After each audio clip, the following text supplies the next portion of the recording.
Student, welcome back to my channel Indus ranger. This is Anu Singh. हमने अपनी previous class में questions देखे थे और क्या देखा था हमने कि एक ट्रायंगल का एरिया कैसे फाइंड करते हैं, कोलिनियरिटी क्या होती है, अगर कोई ट्रायंगल का 2 पॉइंट गिवन हो, तीसरा पॉइंट का कुछ अगर वेरिएबल की वैल्यू फाइंड करनी है तो कैसे फाइंड करते हैं, हमने ये सब पढ़ा था। आज उसी से रिलेटेड 2 क्वेश्चन है, देखते हैं क्या क्वेश्चन है। पहला तो ये क्वेश्चन है कि इन तीनों पॉइंट से होने वाले का मतलब इससे बनने वाले का ट्रायंगल फाइंड करिए, ट्रायंगल का एरिया फाइंड करिए। तो एरिया का हमने क्या फॉर्मूला देखा था, एरिया इक्वल टू क्या था, हाफ डिटर्मिनेंट्स 1 0 6 0 4 3 और 1 1 1। अब एरिया निकालना है, ये हाफ तो रहेगा ही, ठीक है। करना कुछ नहीं है, हमें किसके एलोंग एक्सपेंड करना है, कॉलम 2 के, क्यों, क्योंकि सबसे नंबर ऑफ ज़्यादा जीरो उसी में है, ठीक है। तो हम क्या करेंगे, ये जब हम इस पे एक्सपेंड करेंगे तो इसके अकॉर्डिंग 0, इसके एलोंग 0, तो बचेगा 3 इंटू ढक गया 1 इंटू 1 माइनस 6 इंटू 1, ठीक है। अब देखिए एक और बात, ये 3 है, इसका पोजीशन क्या होगा, plus minus plus minus plus minus plus minus plus, तो ये माइनस होगा। अब -3 इंटू -5/2 कितना हो जाएगा, 15 हो जाएगा अपॉन 2, 7.5। इसका क्या हो जाएगा एरिया, तो एरिया क्या हो जाएगा, स्क्वायर यूनिट में लेते हैं तो स्क्वायर यूनिट लिख दिया, ठीक है। अब देखिए जो सेकंड क्वेश्चन है ये क्या कह रहा है, सेकंड क्वेश्चन बोल रहा है कि सो दैट जो तीनों पॉइंट हैं वो क्या है, कोलिनियर पॉइंट है, कोलिनियर है मतलब एक ही लाइन पे हैं। तो हमने कल कोलिनियरिटी की प्रॉपर्टी में क्या पढ़ा था कि अगर कोई ट्रायंगल के तीनों पॉइंट अगर एक ही लाइन में हो, कोलिनियर हो जाए, तो उस केस में ट्रायंगल की जो एरिया होगी वो क्या होगी, हमेशा 0 होगी। तो अगर इसका जो एरिया है, एरिया क्या है, A B plus C, B C plus A, C A plus B, ये क्या होना चाहिए, 0 होना चाहिए। अब ये 0 कैसे आएगा, ठीक है, 0 कैसे आएगा देखते हैं। हम क्या करेंगे, 1/2 को ऐसे ही छोड़ के रखेंगे, इसे हमें 0 लाना है, ठीक है। तो 0 कैसे आएगा ये चेक करते हैं। अगर हम R2 में से R1 को माइनस कर दें और R3 में से R1 को माइनस कर दें तो देखते हैं हमारे पास क्या आएगा, माइनस कर दीजिए, 1/2 हो गया, ये हो गया A B प्लस C 1, ठीक है। जब इसमें से हम इसको माइनस करेंगे तो B माइनस A, ये क्या हो जाएगा, B माइनस C कटेगा तो क्या हो जाएगा, A माइनस B, ठीक है। और ये हो जाएगा क्या, 0। अगर हम इसमें से माइनस करेंगे तो C माइनस A, ठीक है। और इसमें से जब कटेगा क्या, B, तो हो जाएगा क्या, A माइनस C, ये क्या हो जाएगा, 0, ठीक है। ऊपर का हम मिटा देते हैं, ये हो गया। 1 मिनट, इतना हमें करना तो नहीं चाहिए लेकिन हम पहला क्वेश्चन है तो कर देते हैं। एक ही क्वेश्चन भी है, 1/2, ठीक है। ये A B प्लस C 1, ये हो गया B माइनस A, ठीक है। इसको हम ये लिख सकते हैं A माइनस B लिख सकते हैं, और ये हमारा है A माइनस B, और ये हमारा 0, ये हमारा C माइनस A है, और इसे हम क्या लिख सकते हैं, माइनस C माइनस A, और ये हमारा 0, ठीक है। अब देखिए इसमें से अगर हम A माइनस B कॉमन निकाल सकते हैं तो ये 1/2 A माइनस B, और इसमें से C माइनस A कॉमन निकाल सकते हैं, बचेगा क्या, A B प्लस C 1, यहाँ -1 बचेगा, और यहाँ बचेगा 1 0 1 -1 0। अब क्या करेंगे, अब हम क्या करेंगे, R2 में R3 को ऐड कर देंगे या फिर R3 में R2 को ऐड कर देंगे, कोई मतलब नहीं है। देखिए अगर हम कर देते हैं यहाँ पे R3 में क्या कर दें, R3 प्लस R2 कर दें तो क्या हो जाएगा, ये हमारे पास 1/2 A minus B minus C minus A होगा, और इसमें क्या आ जाएगा, 1 मिनट, जगह कम है,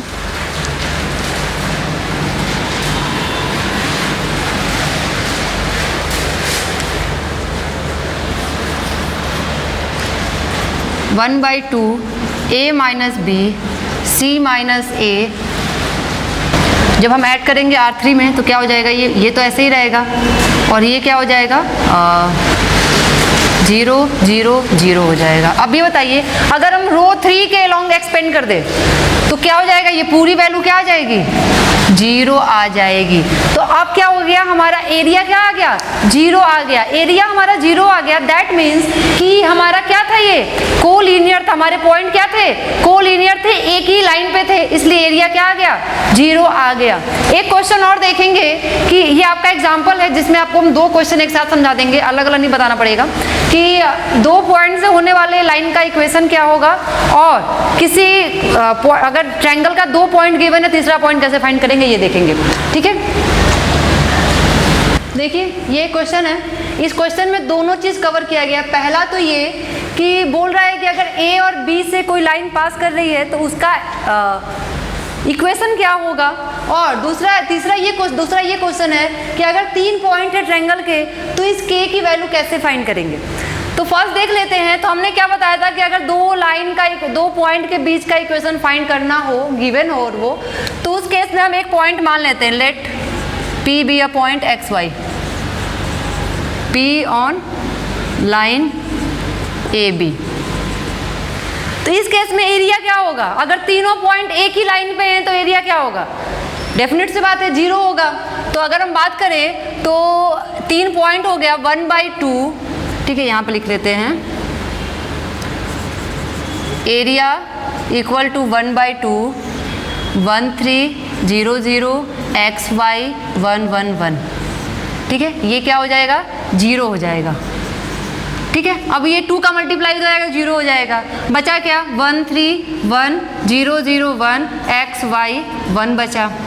अब हमें ये बताइए अगर हम रो 2 के लॉन्ग एक्सपेंड कर दे तो क्या हो जाएगा, देखिए सिर्फ एक केस में आंसर आएगा ये, तो क्या हो जाएगा 1 x minus 3x equal to 0, sorry y minus, ठीक है, तो ये क्या हो जाएगा y इक्वल टू 3x, और ये क्या है हमारे 2 पॉइंट से पास करने वाले लाइन का इक्वेशन है जो हमें मिल गया है। अब जो तीसरा क्वेश्चन है वो क्या बोल रहा है, देखिए कि आप बताइए कि पॉइंट मतलब कि k को कैसे फाइंड करेंगे जब एरिया दिया हो 3 स्क्वायर यूनिट दिया हो तो।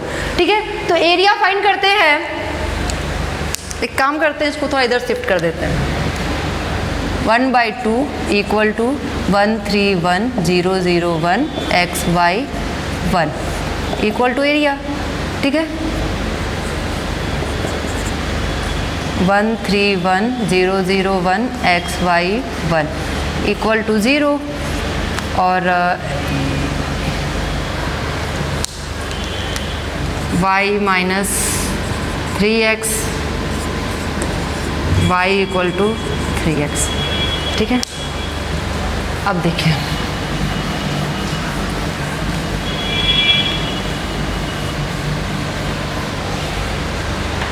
एरिया क्यों 0 हुआ है बताया गया आपको। ठीक है, अब जो दूसरा क्वेश्चन है ये देखते हैं, एरिया इक्वल टू हमारे पास क्या है 1/2 1 3 0 0 और क्या है k 0 1 1 1। एरिया हमारे पास है 3 स्क्वायर यूनिट, तो ये प्लस भी हो सकता है और ये माइनस भी हो सकता है, हमें नहीं पता है, तो हम यहाँ प्लस माइनस दोनों लेकर चलेंगे और ये 1/2 हो जाएगा, ये हो जाएगा 1 3 1 0 0 1 k 0 1। 2 का multiply plus minus 6 equal to expand, row 2 के लॉन्ग एक्सपेंड कर देंगे तो क्या आ जाएगा, देखिए 1, ठीक है, ये होगा 1 माइनस 0 0 माइनस 3k। ठीक है, plus minus 6 equal to minus 3k। ठीक है, एक बार इसकी वैल्यू क्या लेंगे हम लोग, ठीक है, प्लस के साथ लेंगे और एक बार इसकी वैल्यू क्या करेंगे माइनस के साथ लेंगे, k इक्वल टू क्या हो जाएगा प्लस अगर प्लस लेते हैं प्लस 6 लेंगे अपॉन माइनस 3 तो क्या हो जाएगा -2, और अगर k की वैल्यू क्या लेते हैं -6 लेते हैं और -3 तो क्या हो जाएगा +2। तो दोनों केस में होगा, मतलब k की वैल्यू क्या आ जाएगी +-2 आएगी। ठीक है, तो ये हो गया क्वेश्चन हमारा। अब हमारा जो नेक्स्ट टॉपिक है वो है माइनर और कोफैक्टर।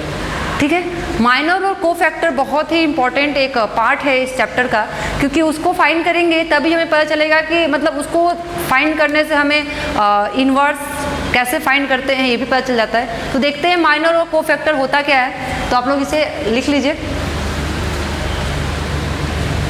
देखिए माइनर्स एंड कोफैक्टर क्या होगा, माइनर्स एंड कोफैक्टर। ठीक है, पहले हम माइनर्स देखेंगे कि माइनर्स होता क्या है। माइनर्स को डिनोट कैसे करते हैं, MIJ से। ठीक है, मान लिया कोई हमारे पास एक है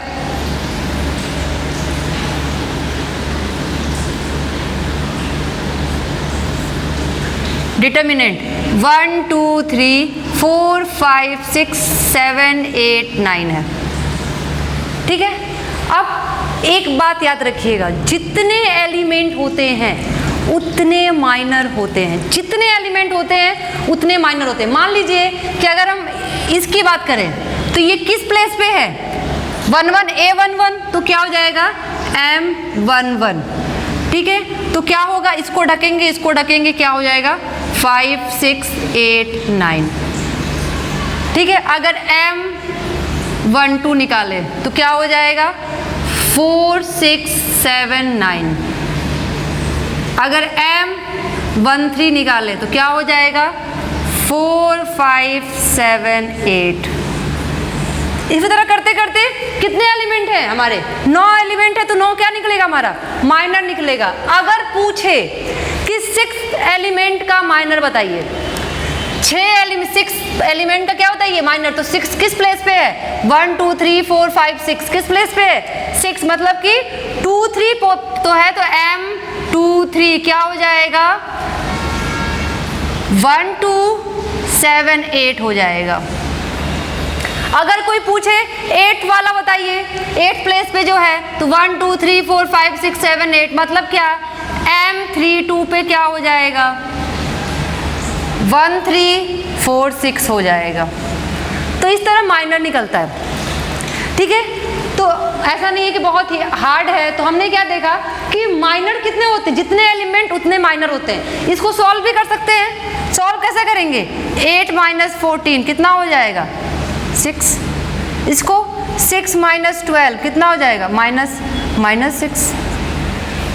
तो इसको सबको सॉल्व कर सकते हैं। ठीक है, यहाँ कितना हो जाएगा, सबका एक वैल्यू आ जाएगा। अगर फिर बात करें हम कि माइनर्स का ऑर्डर कितना होता है, देखिए बात करें कि माइनर का ऑर्डर कितना होता है, तो पहले चेक करेंगे हम लोग कि डिटर्मिनेंट का ऑर्डर कितना है। मान डिटर्मिनेंट का ऑर्डर ऑफ डिटर्मिनेंट मान लीजिए n है, तो ऑर्डर ऑफ माइनर्स कितना हो जाएगा n - 1। समझ में आया यहाँ तक, अच्छी बात है, बहुत तेज हो गए होंगे आप लोग। अब बात करते हैं कोफैक्टर की, तो ये अभी आगे तक निकलेगा, M11 12 13 M21 M22 M23 M31 M32 M33 तो निकलेगा। अब बात करते हैं कोफैक्टर किसे कहते हैं। ठीक है, तो जब हम कोफैक्टर की बात करते हैं, देखिए कोफैक्टर, इसको कैसे डिनोट करते हैं, AIJ से करते हैं। ठीक है, कोफैक्टर क्या होता है, देखिए इसका एक जनरल फॉर्म देखा जाए ना, तो क्या होता है AIJ -1 I + J MIJ, ये होता है कोफैक्टर। अब मैम ये क्या है, मैम समझ ही नहीं आया, तो समझते हैं, हमें भी नहीं समझ में आया, करके देखेंगे ज़्यादा अच्छे से समझ में आएगा। देखते हैं होगा क्या कि मान लीजिए हमें कोफैक्टर निकालना है, जितने माइनर्स उतने कोफैक्टर। पहला हमने देखा जितने एलिमेंट उतने माइनर्स, और जितने माइनर्स उतने कोफैक्टर। मान लीजिए हम बात कर रहे हैं कि A13 कोफैक्टर, ठीक है, A13 का मतलब कि इस वाले प्लेस का कोफैक्टर निकालना हमें, तो हम क्या करेंगे -1 पावर i की वैल्यू 1, j की वैल्यू 3, mij मतलब कि m13। इसको डायरेक्टली ऐसे भी लिख सकते हैं, ये मल्टीप्लाई हो गया, ऐड हो गया 4, m13 कितना है 4 5 7 8, डायरेक्टली ऐसे भी लिख सकते हैं, कोई दिक्कत नहीं है। या फिर इसको डायरेक्टली आप सॉल्व करके भी लिख सकते हैं 13 कितना आएगा, अगर हम इसको सॉल्व करें तो ये कितना आएगा 32 माइनस 35 कितना आएगा -3 आएगा। तो हम ये देखिए -1 के पावर 4 है तो ये 1 हो जाएगा, और इसकी वैल्यू कितनी आ गई -3 आ गई। अब एक A13 निकल गया, मान लीजिए हमें निकालना है क्या A21 निकालना है। A21 मीन्स ये, तो क्या हो जाएगा -1 के पावर 2 + 1 बचेगा क्या, सॉरी यहाँ पे डायरेक्ट लिख सकते हैं क्या M21 लिख सकते हैं, -1 के पावर 3, M21 मीन्स क्या 2 3 8 9, ठीक है। और कितना हो जाएगा, ये माइनस हो जाएगा, और ये कितना हो जाएगा 18 माइनस 24 -1 इंटू कितना हो जाएगा -6 हो जाएगा। तो ऐसे निकलता है हमारा माइनर और कोफैक्टर, ठीक है। अब बात करते हैं कि जब कभी भी, ठीक है, अगर एक ही रो के एलिमेंट अपने ही कोफैक्टर से मल्टीप्लाई कर दिए जाए, अगर एक ही रो के एलिमेंट अपने ही कोफैक्टर से मल्टीप्लाई कर दिया जाए तो उस केस में डिटर्मिनेंट निकल के आता है, जैसे बताते हैं हम कैसे, ठीक है। देखिए हमने क्या बताया कि अगर किसी भी एक रो या किसी भी एक कॉलम भी हो सकता है, क्योंकि हम जब एक्सपेंशन करते हैं तो कॉलम के एलोंग भी करते हैं, तो किसी भी रो या किसी भी कॉलम के अगर एलोंग हम किसी भी रो और किसी कॉलम का एक रो या एक कॉलम के एलिमेंट के सारे कोफैक्टर से अगर मल्टीप्लाई करके ऐड कर दिया जाए, देखिए अगर मान लिया हमारे पास एक A11 A12 A13 है, A21 A22 A23 है, A31 A32 A33 है, ये है, ठीक है। अगर हम बात करें कि ये आ जाए हमारे पास, क्या आ जाए A11 A11 आ जाए प्लस A12 A12 आ जाए प्लस A13 A13 आ जाए। अब इसका कोफैक्टर यही होगा, A12 का कोफैक्टर यही होगा और A13 का कोफैक्टर ये होगा। कोफैक्टर निकलता कैसे मैं बता दिया आपको, अगर पहले रो के अगर एक रो का कोफैक्टर निकाल के, अगर पहले रो का कोफैक्टर निकाल के अगर उसी रो के एलिमेंट के साथ मल्टीप्लाई करके ऐड कर दिया जाए तो क्या निकलेगा, डिटर्मिनेंट निकलेगा। अगर आपको याद ना हो तो याद दिला दे, हमने जब फर्स्ट स्टार्टिंग में पढ़ा था कि जब ऑर्डर 3 का मैट्रिक्स होता है तो उसका एक्सपेंशन हमने कैसे किया था, सेम चीज़ है ये, देखिए कैसे। अगर हम बात करें तो ये क्या हो जाएगा, ये A11 हो जाएगा, ठीक है, ये क्या हो जाएगा -1 to the power 1 + 1 हो जाएगा, और ये M11 हो जाएगा, ठीक है। तो अगर हम चाहें तो इसको ऐसे भी लिख सकते हैं, इसको आगे इसको पीछे कर सकते हैं, मल्टीप्लाई के फॉर्म में ही है, ठीक है। तो हम यहाँ पे कर दिए क्या, ये A11 हो गया, ये -1 to the power 1 + 1 हो गया। उसी तरह ये भी होगा, ठीक है। अब एक बात बताइए, -1 1 + 1, ठीक है, ये A11, ये क्या है M1, ठीक है, A22 A23 A32 A33 यही है, और हमने यही किया है, हमने अपने पहले वाले एक्सरसाइज में हमने यही पढ़ा हुआ है, यही किया ही है हमने। क्यों, हमने जब 3 ऑर्डर के मैट्रिक्स का हमने एक्सपेंशन इसी तरीके से किया था। अगर हम डायरेक्टली करें तो हो जाएगा क्या, -1 to the power 1 + 1 1 + 2, ठीक है, A12 और क्या हो जाएगा A21 A23 और क्या A31 और ये A33। और अगर बात करें तीसरे वाले की तो हो जाएगा -1 to the power 1 + 3 A13 और क्या हो जाएगा A21 A22 A3 2 और A3 1 3 2। हमने यही किया था। क्या करना है, इसको इससे मल्टीप्लाई करके इससे मल्टीप्लाई करके माइनस करेंगे। तो ये क्या है हमारा, हमने ये पहले पढ़ रखा है। तो बस इसमें हमने ये जानना था कि अगर किसी एक रो के सारे एलिमेंट का अगर उसी के कोफैक्टर से मल्टीप्लाई करके ऐड कर दिया जाए तो डिटर्मिनेंट की वैल्यू आ जाती है, ठीक है। और या फिर कॉलम भी हो सकता है, ऐसा नहीं कि सिर्फ रो में ही हो सकता है, कॉलम भी हो सकता है। हम इससे रिलेटेड अभी एक क्वेश्चन डिस्कस करेंगे, ठीक है। देखते हैं वो क्वेश्चन क्या है।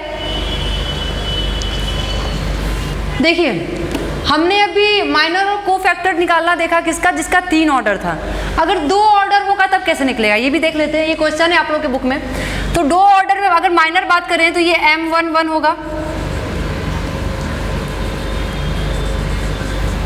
क्या होगा 3 होगा या फिर 3 ही आ जाएगा। M12 निकालें तो क्या होगा 0 होगा, 0 हो जाएगा। अगर M21 निकालें तो क्या होगा -4 होगा। अगर हम M22 निकालें तो क्या होगा 2 होगा, ठीक है। कोफैक्टर भी ऐसे ही निकलेगा, कुछ करना नहीं है। क्या करना है, एक निकाल देते हैं। अगर हम A11 निकालें तो -1 to the power 1 + 1 और M11 मीन्स 3, ठीक है। तो ये हो जाएगा क्या 2, तो ये हो जाएगा 3। A11 कितना हो जाएगा 3 हो जाएगा। अब देखिए, using cofactor element of the second row, क्या रहा है कि सेकेंड रो के एलिमेंट के कोफैक्टर वाला मतलब कि फॉर्मूला लगाइए और इसका वो बताइए, डिटर्मिनेंट बताइए। तो करना कुछ नहीं है, देखिए हमें क्या करना है, बोल क्या रहा है A21 plus A22 plus A23 ठीक है। अब हमें पता है क्या कि A21 की वैल्यू कितनी है 2 और A22 की वैल्यू कितनी है 0 और A23 की वैल्यू कितनी है 1। अगर हम A21 निकालें तो A21 कैसे निकलेगा, देखिए A21 -1 to the power 2 + 1 3 और ये क्या है M21, ठीक है। M21 ये ढकेगा, ये ढकेगा, तो मतलब कि बचेगा क्या 3 8 2 3। एक का बस निकाल के दिखा रहे हैं, बाकी हम डायरेक्ट करेंगे। ये -1 3 3 जा 9 माइनस कितना हो जाएगा 2 6 जा 16 -7 ये 7 आ गया। इसका तो 0 आएगा क्योंकि 0 है, ठीक है। इसका क्या आएगा देखिए, मतलब कि A22 क्या आ जाएगा 0 आ जाएगा। अब बात करते हैं A23 क्या आएगा, ठीक है -1 to the power 5 और बात करते हैं तो ये हो जाएगा क्या, ये ढकेगा बचेगा 10 - 3 -1 × 7 कितना आ गया -7 आ गया, ठीक है। अब क्या करना है, इस वाले में पुट कर देना है, ठीक है। ऊपर कर देते हैं,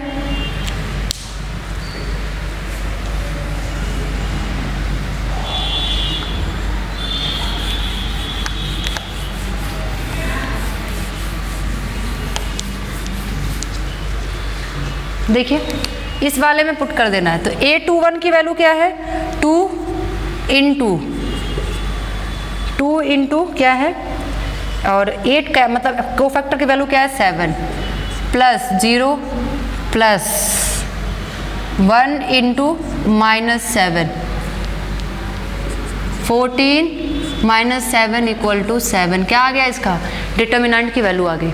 सारे क्वेश्चन इसी के बेस पे हैं। अब हम लोग नेक्स्ट क्लास में मिलेंगे, ठीक है। तो जो भी चीज़ें रहेंगी उसको डिस्कस करेंगे। अब हमने आज क्या क्या डिस्कस किया, हमने क्वेश्चन किया ट्रायंगल पे और एरिया ऑफ ट्रायंगल पे, हमने माइनर एंड कोफैक्टर पढ़ा, हमने सब मतलब उसके रिलेटेड क्वेश्चन पढ़ा है, हमने जो भी चीज़ें थी हमने डिस्कस कर लिया आज। अब जो हमारा नेक्स्ट क्लास है हम उसमें बात करेंगे कि एडजॉइंट कैसे निकालते हैं, इन्वर्स कैसे निकलेगा, ठीक है। तो आज के लिए इतना ही। Thank you so much. घर पे रहिए, सेफ रहिए।